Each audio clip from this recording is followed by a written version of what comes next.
امریکی سینٹ میں democratic senator Elizabeth Warren نے ایران کے خلاف جنگ پر ٹرمپ انتظامیہ کو تنقید کا نشانہ بناتے ہوئے کہا کہ غیر قانونی جنگ جھوٹ پر مبنی ہے۔ سینیٹر چک شومر کا کہنا ہے کہ انٹیلیجنس کمیٹی کی بریفنگ کے بعد وہ پہلے سے زیادہ تشویش کا شکار ہیں کیونکہ ٹرمپ انتظامیہ جنگ کا جواز ہر گھنٹے بدل رہی ہے۔ کبھی رجیم چینج کی بات کی جا رہی ہے تو کبھی نیوکلیئر ہتھیار، کبھی میزائل، کبھی اپنا دفاع اور کبھی جارحیت۔ اگر جواز بار بار تبدیل کیا جا رہا ہے تو اس کا مطلب ہے کہ کوئی حکمت عملی ہے ہی نہیں۔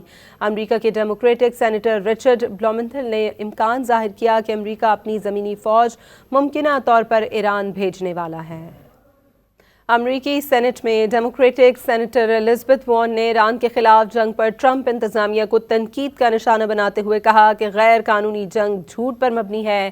سینیٹر چک شومر کا کہنا ہے کہ انٹیلیجنس کمیٹی کی بریفنگ کے بعد وہ پہلے سے زیادہ تشویش کا شکار ہیں کیونکہ ٹرمپ انتظامیہ جنگ کا جواز ہر گھنٹے بدل رہی ہے۔ کبھی رجیم چینج کی بات کی جا رہی ہے تو کبھی نیوکلیئر ہتھیار، کبھی میزائل، کبھی اپنا دفاع اور کبھی جارحیت۔ اگر جواز بار بار تبدیل کیا جا رہا ہے تو اس کا مطلب ہے کہ کوئی حکمت عملی ہے ہی نہیں۔